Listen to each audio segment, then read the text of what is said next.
Halo semuanya, selamat datang lagi di sesi bedah kasus kita. Hari ini kita punya topik yang benar-benar luar biasa. Kita bakal lihat gimana sebuah masalah sehari-hari yang sering kita temuin bisa diubah jadi bisnis nyata yang fungsional dan siap operasi. Dan coba tebak bagian yang paling gilanya. Seluruh proses ini dari sekedar ide sampai beneran launching cuma butuh waktu sekitar 3 jam aja. Ya, kalian nggak salah dengar kok, cuma 3 jam. Jadi siap-siap ya, karena apa yang bakal kita bahas hari ini bener-bener bakal ngubah cara pandang kalian soal ngebangun sebuah startup. Coba pikirin deh, bisa nggak sih kita ngebangun bisnis yang beneran fungsional dan pastinya ngasilin uang cuma dalam 3 jam? Kedengerannya kayak clickbait atau janji manis kan? Tapi dengan perkembangan AI yang super cepat sekarang ini, aturan main soal waktu dan sumber daya buat bikin teknologi itu udah bener-bener berubah drastis. Kita nggak lagi ngomongin harus ngurung diri berbulan-bulan buat nulis kode, tapi murni soal seberapa cepat kita bisa eksekusi. Nah, semuanya berawal dari masalah real yang pastinya sering banget kita dengar. Kayak gini nih, duh lagi cari ART, ada yang bisa dipercaya nggak ya? Baku nggak balik nih abis libur lebaran.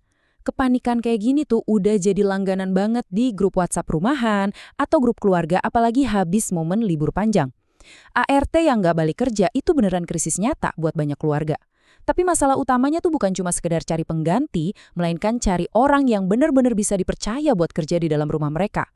Oke, kita masuk ke bagian pertama. Brainstorming kilat, perjalanan sang kreator. Jadi, alih-alih duduk pusing di depan laptop ngetik kode dari nol, kreator kita ini malah mulai proyeknya sambil jalan sore santai. Dia literally cuma curhat soal masalah hilangnya ART ini ke cloud, langsung lewat fitur suara. Dia keluarin aja semua isi kepalanya, mulai dari urusan gaji, susahnya nyari platform terpercaya, sampai kekhawatiran orang-orang. Nah, cloud ini ngebantu banget buat nyaring semua ide acak itu jadi satu fokus masalah yang jelas, yaitu keamanan dan kepercayaan, sebelum akhirnya ngerancang solusi bentuk arsitekturnya. Dan yang bikin salut, Cloud di sini nggak cuma jadi sekedar mesin pembuat kode. Dia malah bertindak layaknya rekan bisnis strategis yang pintar banget. Cloud mulai ngajuin pertanyaan-pertanyaan kritis buat validasi masalah sebelum menentuin solusinya. Proses tanya jawab santai yang makan waktu sekitar sejam ini benar-benar mastiin kalau produk yang dibikin tuh beneran nyelesain akar masalah, bukan cuma tebak-tebakan atau asumsi doang. Lanjut ke bagian 2 yuk, kita lihat arsitektur bisnis AI alias gimana sih bentuk perusahaan masa depan ini. Coba bayangin, punya susunan bos-bos atau eksekutif perusahaan, tapi isinya AI semua. Gila kan? Kreator kita ini ngembangun semuanya dari awal sebagai perusahaan yang AI native. Ada Adit yang perannya jadi CEO AI, terus ada agen sales, agen operasional, agen finansial, sampai agen marketing yang tugasnya otomatis bikin dan nyimpen draft artikel blog mingguan. Masing-masing agen ini punya job desk spesifik, persis banget kayak departemen di perusahaan dunia nyata. Ini benar-benar ngasih kontras yang tajam banget kalau kita bandingin sama yayasan konvensional yang butuh tenaga kerja manusia yang masif. Di model jagain ini, operasional harian udah diotomatisasi habis-habisan. Peran manusia itu sengaja diteken dan cuma dipakai buat hal-hal krusial yang butuh empati, kayak nelpon buat ngecek referensi dan interview langsung. Hasilnya, sebuah sistem yang super ramping, efisien, dan tentunya memprioritaskan AI. Terus, gimana alur operasionalnya? Super mulus. Mereka nggak perlu ribet bikin sistem database kandidat dari nol. Jadi pas ada yayasan fisik ngirim profil kandidat ART lewat chat, user tinggal forward aja pesan WhatsApp itu ke nomor botnya jagain. Di balik layar, sistem AI bakal langsung kerja. Dia ngeekstrak info-info penting kayak nama, umur, dan keahlian, terus otomatis nge-update data itu ke cloud saat itu juga. Praktis banget kan? Sekarang kita masuk ke bagian ketiga. Nilai jual utamanya yaitu lapisan kepercayaan. Nah, pertanyaannya gimana produk ini bisa nyelesain masalah inti soal rasa aman tadi? Kalau yayasan biasa kan seringnya cuma modal jaminan fotokopi KTP doang ya. Disinilah jagain masuk ngebawa lapisan keamanan ekstra.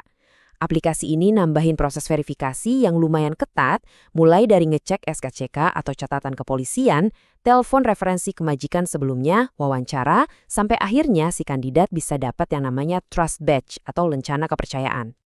Syarat-syarat ini benar-benar nunjukin gimana jagain ngasih ketenangan pikiran alias peace of mind buat pelanggannya. Kalau seorang kandidat dijagain udah punya Trust Badge ini, berarti dia udah lolos semua saringan ketat tersebut. Kebayang nggak sih seberapa berharganya ini buat orang tua yang harus ninggalin anak-anak mereka di rumah sama orang baru? Pasti lega banget rasanya. Nilai rasa aman inilah yang sebenarnya dijual dan jadi nyawanya platform Jagain. Oke, kita masuk ke bagian keempat. Gimana sih cara eksekusi platform ini dalam waktu yang super singkat? Tentu aja, bikin ide brilian jalan dalam hitungan jam itu butuh tech stack atau alat-alat teknologi yang pas. Tapi jangan salah, semuanya gampang banget diakses kok. Buat ngoding dengan cepat, dia pakai Cloud Code. Urusan server, dia pakai VPS dari Hostinger plus Docker biar proses deployment-nya lancar. Dan yang pinter nih, buat jalanin fungsi AI sehari-hari, kreatornya pakai API dari DeepSeek dengan pertimbangan biar biayanya lebih hemat. Kombinasi alat-alat tepat guna inilah yang jadi kunci kecepatan eksekusinya.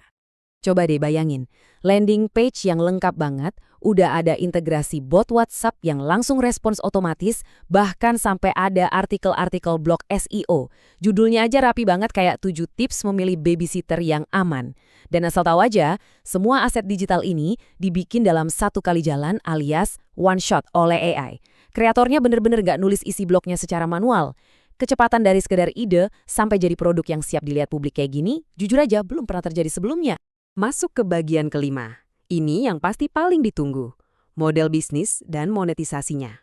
Ujung-ujungnya startup kan dinilai dari gimana dia bisa ngasilin uang ya. Rp500.000. Angka ini tuh nyawanya model monetisasi Jagain. Ini adalah margin keuntungan bersih yang mereka ambil dari setiap penempatan ART yang sukses. Dan pengguna sama sekali nggak keberatan bayar ekstra segini. Kenapa? Karena mereka ngebayar buat lapisan kepercayaan bertenaga AI yang udah menjamin rasa aman buat keluarga mereka. Skema bisnisnya menurut saya cerdas banget sih. Kayak yang udah kita singgung, Jagain tuh nggak punya niat buat ngebunuh bisnis yayasan tradisional. Mereka justru milih buat kerjasama. Kalau biaya yayasan standarnya Rp2,5 juta, pengguna Jagain bayarnya Rp3 juta. Yayasan tetap dapat bagian penuh mereka, dan Jagain ngantongin selisih Rp500.000 itu. Bener-bener win-win solution.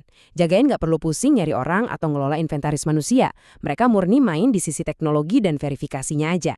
Jadi, kalau ada satu hal yang bisa kalian bawa pulang dari bedah kasus kita hari ini, inilah rumusnya. Ngeliat masalah sehari-hari yang benar-benar relate sama banyak orang, ditambah 3 jam fokus kolaborasi bareng AI modern, itu udah cukup buat ngasilin bisnis yang profitable dan gampang dikembangin.